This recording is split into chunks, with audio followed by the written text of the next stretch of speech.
quelle est la différence entre le verbe спрашивать et просить? Salut! Привет, c'est Diana et bienvenue dans cette nouvelle leçon où nous allons apprendre quelle est la différence entre le verbe спрашивать et просить. Si tu aimes ce genre de cours, n'hésite pas à mettre le pouce en l'air pour m'indiquer que je devrais faire plus de cours de russe de ce genre et abonne-toi à cette chaîne YouTube si ce n'est pas encore fait. Comme d'habitude, tu pourras retrouver tout le vocabulaire et toutes les règles employées dans la leçon dans la description, c'est juste en bas. Et alors, on commence à apprendre quelle est la différence entre le verbe спрашивать et просить.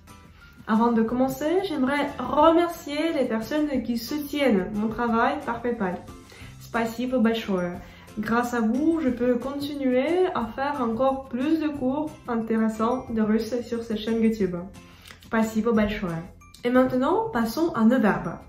Le verbe спрашивать. Спросить signifie demander dans le sens interroger, poser une question. Pourquoi est-ce que j'ai dit deux verbes? Parce que спрашивать, c'est la forme imperfective et спросить, c'est la forme perfective. Ce sont les deux aspects de ce verbe. Спрашивать, imperfectif, спросить, perfectif. Les deux verbes signifient demander dans le sens de interroger, poser une question.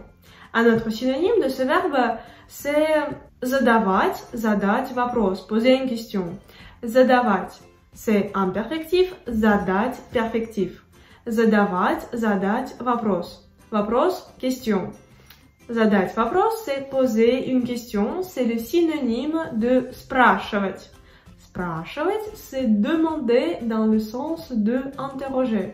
Tandis que le verbe просить, попросить, просить forme imperfective, попросить forme perfective, signifie demander, mais comme demander un service. Par exemple, demander à quelqu'un de faire quelque chose. Si nous devons exprimer ce sens, nous devons employer dans ce cas-là le verbe просить, попросить. Regardons de plus près quel est l'emploi de ces deux verbes. Et commençons par спрашивать, спросить. Le verbe спрашивать, спросить s'emploie avec le complément d'objet direct mis à l'accusatif à la différence de français. Par exemple, спрашивать подругу, demander à une amie. Спрашивать подругу о работе, demander une amie au sujet de son travail. Спрашивать подругу, le mot подругу est mis à l'accusatif, о работе. А signifie sur au sujet, работе c'est le mot работа mis au prépositionnel. Спрашивать подругу о работе. On peut demander au sujet de quelque chose et aussi au sujet de quelqu'un. Par exemple, он часто спрашивает о тебе.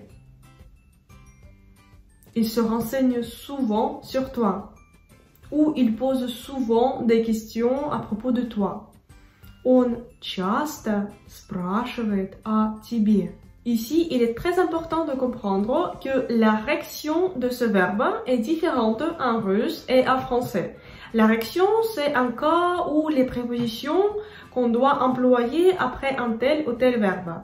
Après le verbe спрашивать ou спросить, nous pouvons mettre un complément d'objet direct mis à l'accusatif. Par exemple, спрашивать маму, папу, подругу, demander à la mère, au père, à une amie, au sujet de quelque chose ou sur quelque chose ou sur quelqu'un, nous devons mettre la préposition o qui, dans les phrases, se prononce a parce que o sans accent devient a et la préposition o dans les phrases n'est pas accentuée. Par exemple, он часто спрашивает о тебе. Il pose souvent des questions à ton sujet. Il pose souvent des questions sur toi. Он часто спрашивает о тебе. Врач спросил больного о здоровье. Le médecin a posé au malade une question sur sa santé. Врач спросил больного о здоровье. Le verbe спрашивать ou спросить peut aussi être suivi de la préposition ou suivi du génitif. Par exemple, prenons la même phrase. Врач спрашивает у больного о его здоровье. Du coup, nous pouvons employer врач спрашивает больного, больной mis à l'accusatif comme le complément d'objet direct, ou nous pouvons mettre врач спрашивает у больного о здоровье. Il n'y a aucune différence. Moi, je conseille de mettre le mot à l'accusatif comme un complément d'objet direct parce que s'il n'y a pas de différence, nous pouvons utiliser la variante la plus simple et ça peut réduire le risque de s'en tromper. Le verbe спрашивать ou спросить peut aussi être employé avec différents mots interrogatifs. Par exemple, avec le mot interrogatif как, comment. Он спрашивает, как она купила это платье. Il demande comment est-ce qu'elle a acheté cette robe. Он спрашивает, как она купила это платье. Nous pouvons aussi employer ce verbe avec le mot interrogatif где, où, где. Он спрашивает, где она купила это платье. Il demande où est-ce qu'elle a acheté cette robe. Он спрашивает, где она купила это платье. Un autre mot interrogatif que nous pouvons employer, c'est почему, pourquoi, почему. Он спрашивает, почему она купила это платье. Il demande pourquoi est-ce qu'elle a acheté cette robe. Он спрашивает, почему она купила это платье. Nous pouvons aussi employer le mot interrogatif когда. Когда, quand. Он спрашивает, когда она купила это платье. Il demande quand est-ce qu'elle a acheté cette robe. Он спрашивает, когда она купила это платье. Ou bien, il est aussi possible d'utiliser le mot сколько. Сколько, c'est combien. Он спрашивает, сколько платьев она купила. Il demande combien de robes a-t-elle acheté. Он спрашивает, сколько платьев она купила. Comme tu es un élève assidu, attentif, tu as remarqué que ici, ce n'est pas le mot платье, mais une autre forme платьев. Платьев, c'est le génitif pluriel parce que après сколько, nous devons employer toujours, dans 100% des cas, le génitif pluriel. Он спрашивает, сколько платьев она купила. Le mot платьев est employé au génitif pluriel parce que après le mot сколько, c'est obligatoire de mettre le génitif pluriel. En outre, nous pouvons rencontrer le verbe спрашивать dans l'expression спрашивать дорогу. Спрашивать дорогу, demander la route. Спрашивать дорогу. Le mot дорогу, c'est дорога mis à l'accusatif parce que c'est le complément d'objet direct. Спрашивать дорогу. Si tu as envie d'apprendre et de comprendre comment fonctionnent les cas russes, je t'invite à suivre mon cours intensif à ce sujet. Le lien pour accéder au cours se trouve dans la description de la vidéo. Maintenant, passons au verbe просить, попросить. Просить – forme imperfective et попросить – forme perfective. Просить, попросить signifie demander dans le sens de demander un service, demander à quelqu'un de faire quelque chose. À la différence de français, il est aussi employé avec un complément d'objet direct mis à l'accusatif. Après le verbe просить, nous pouvons également utiliser un infinitif du verbe. L'infinitif, c'est la forme initiale d'un verbe. Par exemple, муж просит жену купить белое вино. Un mari demande à sa femme d'acheter du vin blanc. Муж просит жену купить белое вино. Девочка просит папу подарить ей эту куклу. Une fillette demande à son père de lui offrir cette poupée. Девочка просит папу подарить ей эту куклу. Девочка, au nominatif parce que c'est le sujet de la phrase. Просит, c'est l'attribut, le verbe.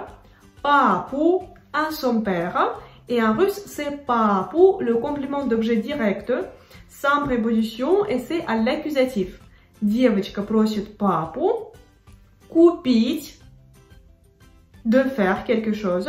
On ajoute tout simplement l'infinitif купить, куклу. Куклу aussi, c'est à l'accusatif parce que c'est le complément d'objet direct. Девочка просит папу купить куклу. Сотрудник просит начальника повысить ему зарплату. Un employé demande à son patron de lui augmenter le salaire. Сотрудник просит начальника повысить ему зарплату. Ou nous pouvons dire autrement, сотрудник просит начальника о повышении. О повышении, parce que nous pouvons aussi employer le verbe просить, попросить avec la préposition о, qui dans les phrases se prononce a, parce que cette voyelle o, elle n'est pas accentuée et selon notre règle générale, o sans accent devient a. Сотрудник просит начальника о повышении. Повышение, c'est l'augmentation, c'est-à-dire l'augmentation soit pour occuper un poste plus élevé, soit l'augmentation du salaire. Il y a aussi un certain nombre d'expressions qui sont employées avec le verbe просить, попросить. Par exemple, попросить о помощи. Они просят о помощи, ils demandent l'aide. Они просят помощи. Просить прощения signifie demander pardon. Просить прощения. Я хочу попросить у тебя прощения. Je veux te demander pardon. Я хочу попросить у тебя прощения. Я хочу попросить у тебя прощения. Je veux te demander pardon. Просить руки. Просить руки, c'est demander la main, comme par exemple demander un mariage. Ta main просит руки у своей девушки. Ta main demande la main de sa copine. Ta main просит руки у своей девушки. Ou une autre expression, c'est просить разрешение. Просить разрешение, c'est demander permission. Просить разрешение. Ребенок просит разрешение у мамы. Un enfant demande la permission à sa mère. Ребенок просит разрешение у мамы. У signifie chez. Et après ou, il faut mettre le mot suivant au génitif. Ребенок просит разрешение у мамы. Faisons un petit résumé. Les verbes просить, попросить, спрашивать, спросить signifient en français demander. Et parfois, si on regarde tout simplement dans un dictionnaire, on ne peut pas comprendre quelle est la différence entre ces verbes. Pourtant, la différence existe et elle est assez importante. Parce que le verbe спрашивать, спросить, c'est demander, comme poser une question, se renseigner, interroger, tandis que просить, попросить, c'est demander, demander un service, demander à quelqu'un de faire quelque chose. Écris s'il te plaît dans les commentaires ton exemple sur l'emploi de ces verbes. Merci beaucoup d'avoir regardé ce cours, j'espère qu'il t'a plu. Si c'est le cas, n'hésite pas à mettre le pouce en l'air pour m'indiquer que je devrais faire plus de cours de russe de ce genre. Et abonne-toi à cette chaîne YouTube si ce n'est pas encore fait. Comme d'habitude, tu pourrais retrouver tout le vocabulaire et tous les mots employés dans la leçon dans la description.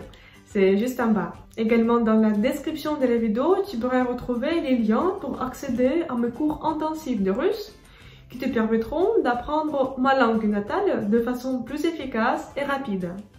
J'aimerais dire un grand merci, спасибо большое, à toutes les personnes qui me font des dons sur PayPal. Спасибо большое. Grâce à vous, j'ai la possibilité de faire encore plus de cours pour ma chaîne YouTube. Спасибо. Si toi aussi, tu as l'envie et la possibilité de me soutenir, je te serais très reconnaissante si tu me faisais un petit don sur mon compte PayPal. Le lien se trouve dans la description de la vidéo. Et moi, j'espère te retrouver très bientôt dans une prochaine leçon de russe. Et pour l'instant, je te dis до свидания. Au revoir.